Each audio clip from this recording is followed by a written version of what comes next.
Everything seemed as peaceful as any other morning, until a white officer suddenly yanked a black woman's hair right in the courthouse foyer. As if she didn't belong there. But what he didn't know was that she wasn't a defendant or a court clerk. She was the presiding judge. In just 3 minutes, she would step onto the bench, don her robe of authority, and expose the entire machine that had tolerated such outrageous behavior for years. This wasn't merely an abuse of power, it was the roar of a silenced journey breaking free. Where unchecked authority finally met its match, and a woman declared, "Enough! Don't take your eyes off the screen. Hit subscribe now to see what happens next." The mist still clung to the courthouse lawn as 45-year-old Veronica Blake stepped out of her charcoal gray sedan. Growing up as a black woman in a Chicago suburb, she was no stranger to scornful glances and cutting remarks. As a child, classmates mocked her natural coils, and adults dismissed her for failing to meet their narrow standards of elegance. Her father, Robert Blake, a veteran-turned-history teacher, always reminded her, "Your greatest strength comes from your own struggle." Her mother, Evelyn, a local hospital nurse, instilled in her both perseverance and compassion. "You fight not only for yourself, but for those who cannot speak." By high school, Veronica had earned a full scholarship through sheer academic excellence, despite the pressure to fit in on others' terms. In law school, she was one of the few students of color to graduate summa cum laude, testament to her talent and unshakable resolve. After years as a prosecutor, she was appointed a federal judge. Renowned for fair rulings and a steadfast commitment to defending the poor and marginalized, Veronica's life has never been just a story of overcoming prejudice. It's proof that a black woman can shine even in the fiercest storm. Her power did not come from a sword or a title, but from the scars of memory, from wary stares to hateful words. Those experiences forged her into a symbol of justice, independent, brilliant, and unbowed by injustice. As she donned her judicial robe on that fateful morning, she carried not only the weight of her duties, but the unwavering belief that, no matter how strong the bias, truth and justice will always prevail. The revolving door creaked shut behind Veronica, giving way to the steady click of her heels echoing across the gleaming marble floor. The high ceilings, steeped in history, seemed to press down, reminding every step that time and authority were watching. At the security checkpoint, 2 officers stood at attention, their anxious eyes scanning each newcomer as they hurried through the metal detector. Deputy Officer Kevin Ross leaned stiffly against the scanner, his broad stance, as if claiming the entire space. One hand gripped his radio, poised to bark out orders at a moment's notice, while a contemptuous smile hovered at the corner of his mouth. When his gaze landed on Veronica's gray suit and polished leather shoes, her tall, poised figure stood in stark contrast to his own bulky posture. He gave a slight nod of his chin, part challenge, part disdain, gesture she had seen far too often. From both the streets where she grew up and the courtrooms she now commanded, the corridor behind them was silent, except for Veronica's calm breaths and Ross's labored ones. She halted, her dark eyes coldly sweeping over his sun-baked face. In that instant, the courthouse was more than stone and wood. It became an arena of power and justice, where a resolute black woman prepared to expose the darkness long hidden within. "Ma'am," Ross muttered, raising a hand to halt her just before the scanner. "I need you to stop." Veronica paused, a flash of alertness in her eyes. "Is there a problem, officer?" she asked evenly yet beneath her composed tone. Her blood surged with barely contained heat. "No visible ID," Ross rasped, tapping the glass of the metal detector as if to reinforce his authority. "No badge. No entry." "How?" Calmly. She withdrew her slim federal credential from her vest pocket.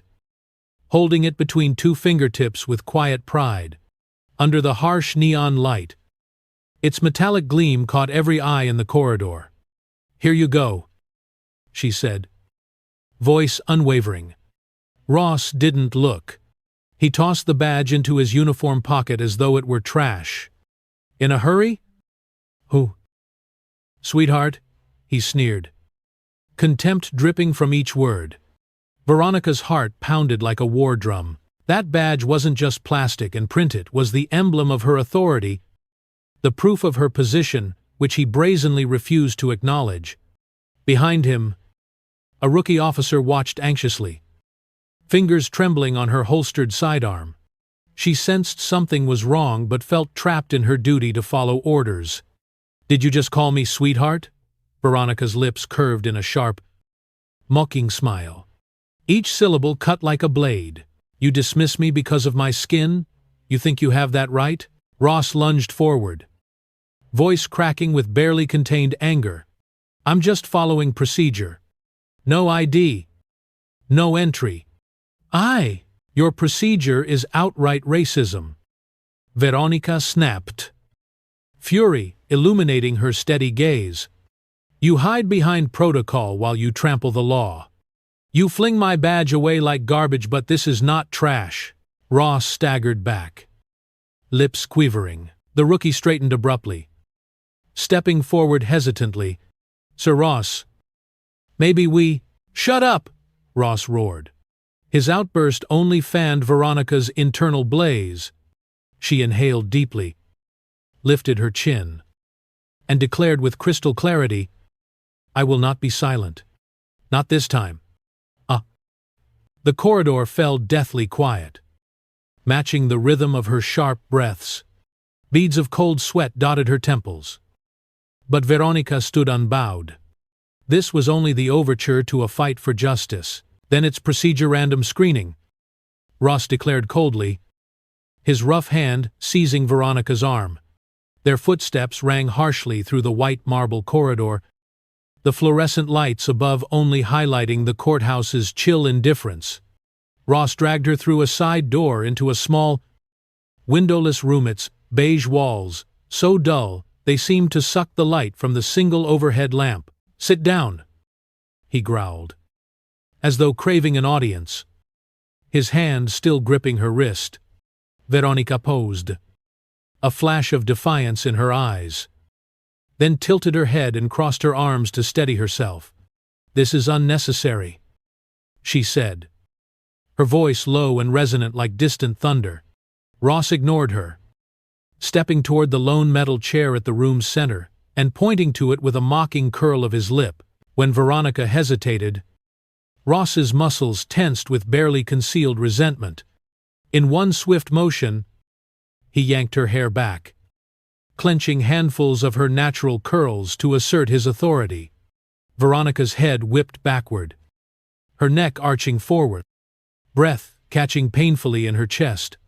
The hair she'd always worn with pride was now weaponized against her. In that moment, she could have screamed, but she refused to lose control. Instead, she summoned every ounce of willpower to remain upright on her polished black shoes. Her palms trembled as she gripped her briefcase, the pent-up fury of years mocked as a child for her hair, forced into silence surging within her. Now, she would not be silent. Her dark eyes glittered with tears of outrage, but her lips stayed firmly sealed.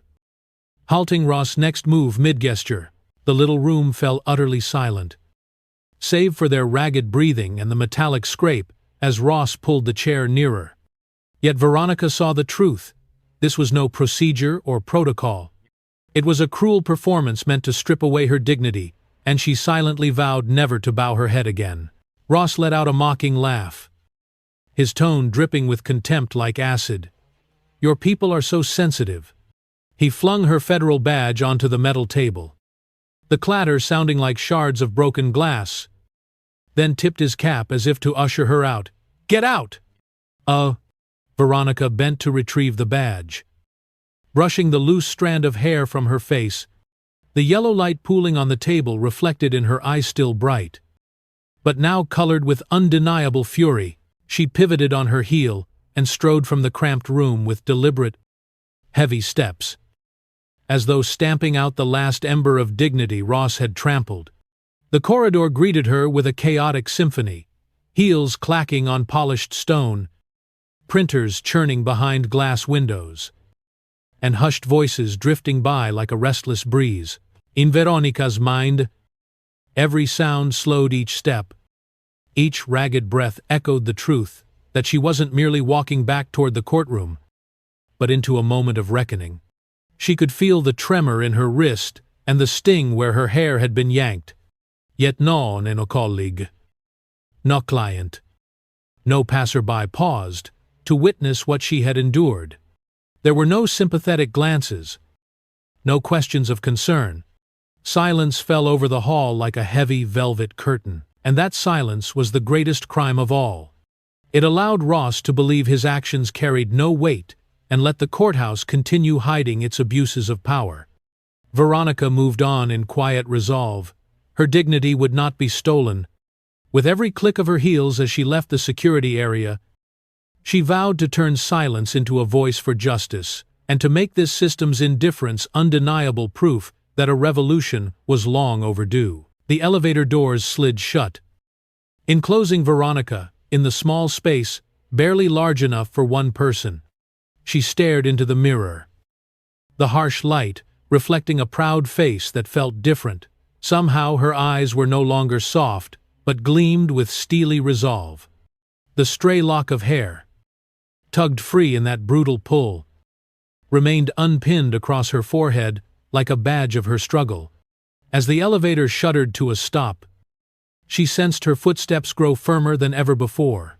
When it opened on the 4th floor, a chill corridor stretched out before her, tinged with the scent of paper and polished wood. Veronica stepped out, her leather heels clicking in measured rhythm that resonated through the hushed hallway. On either side, paralegals and young attorneys lifted their heads and offered polite nods, respectful, yet oblivious to the storm she carried beneath her composed exterior.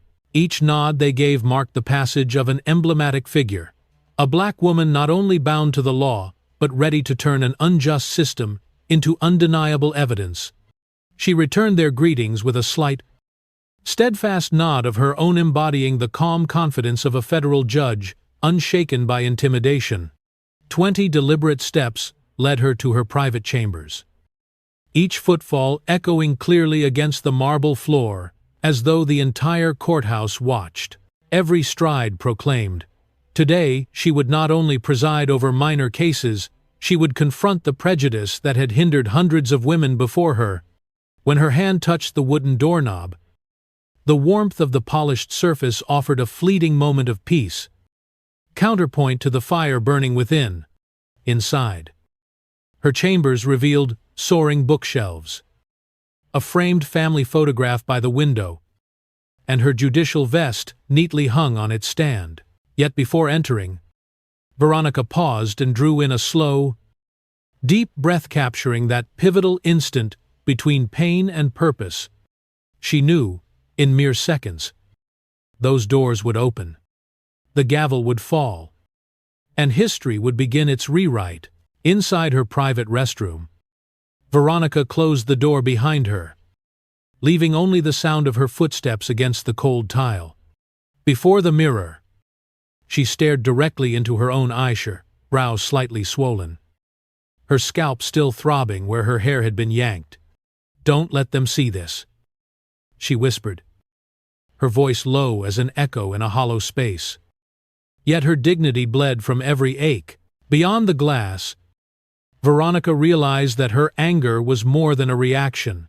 It was a tipping point, forcing her to choose between silence and turning her humiliation into indictment. Her plan was clear. She would not fix the stray lock of hair or conceal any trace of that brutality. Every disheveled strand served as a reminder that she was not a shamed woman, but a judge who remembered every face that had mocked her. She drew in a deep breath, gripping the edge of the sink with both hands, then spun on her heel and stepped out unyielding. allowing her silent defiance and unkempt hair to reflect in the eyes of all who had ever underestimated her. The large doors to courtroom 12 swung open quietly, and Veronica Blake entered, no clerk at her side. Her robe still folded in the restroom. The scrape of her leather heels sounded like a drumbeat, capturing every eye in the hushed room. Heads turned in surprise, witnessing her arrival in a way no one anticipated. The stray lock of hair across her forehead gleamed like a silent banner of defiance. A stern gavel, reminding everyone that justice was about to be served. Morning light streamed through the high windows, illuminating her face and revealing the resolve and inner strength in her eyes. Veronica paused at the bench, breathing steadily, her gaze sweeping across the rows of defense and prosecution attorneys, the press, and the audience. The silence was so complete that the rustle of paper could almost be heard. Then, she stepped deliberately to the robe rack and draped the black fabric over her shoulders. The robe settled on her like an unbreakable shield. In that brief moment, without a single exhale, the entire courtroom understood Judge Blake had not only donned judicial robes, but had assumed the mantle of truth and justice itself. All eyes were fixed on her, and the tension stretched taut, waiting for the gavel to signal the start of the trial. The trial began with the heavy footsteps of the first witness, Mr. Robert King, a grieving father recounting how his son had been seriously injured during a peaceful protest. His voice trembled, but remained resolute as he described the moment a police shield slammed into the teenager, leaving him with a life-altering wound and indelible trauma.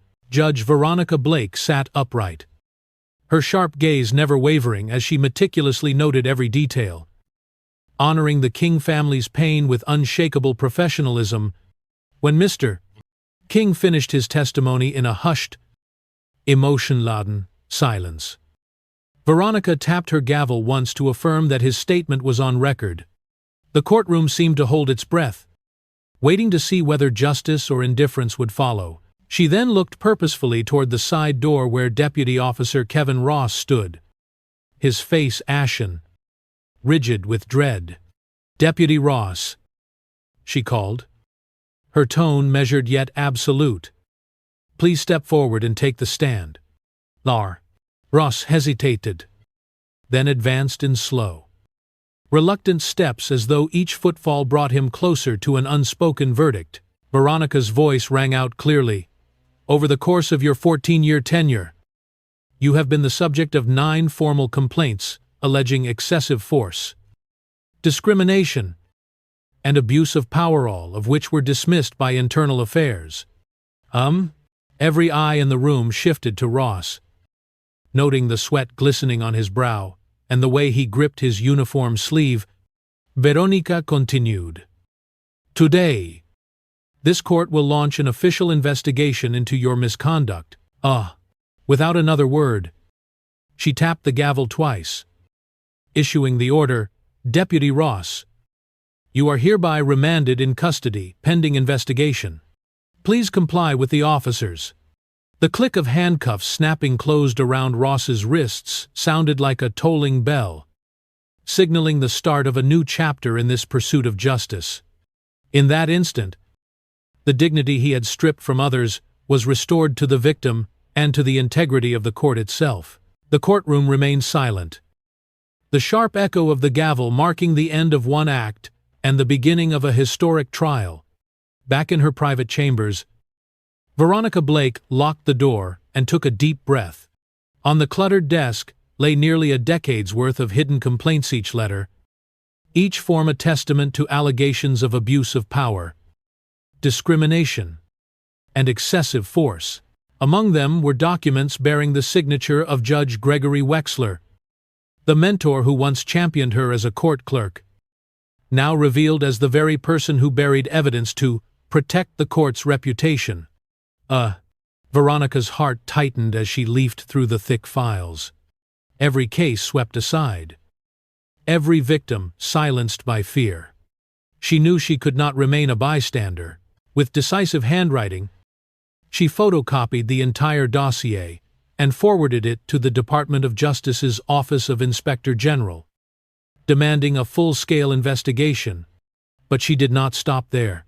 From a blank sheet of paper, Veronica drafted the Blake Doctrine, built on 3 pillars: mandatory anti-bias training for all courthouse staff, quarterly administrative audits to detect and address misconduct in real time, and full public disclosure of every complaint and its resolution on an open-access court portal, allowing citizens to hold the system accountable. That gray Tuesday afternoon, light filtering weakly through the windows, Veronica carried her doctrine back into courtroom 12. She entered in complete silence, no smile. No preamble. Only unwavering eyes. When her gavel fell to reconvene the session, there was no applause. Instead, everyone present rose, answering the promise of justice she had just laid down. In that moment, Veronica realized she was not alone. Truth had filled the room and sown seeds of hope for all who had been oppressed into silence. From that day forward, true justice would no longer be an illusion. This story reminds us that the fight for justice is not just an individual's duty, but a collective one. The message is that everyone has a voice and an action to break the cycle of silence. Share your views. How do you feel about the system's response to racism? When do you predict racism will truly end? Please leave a comment only when we talk together and raise our voices. Can justice take a significant step forward?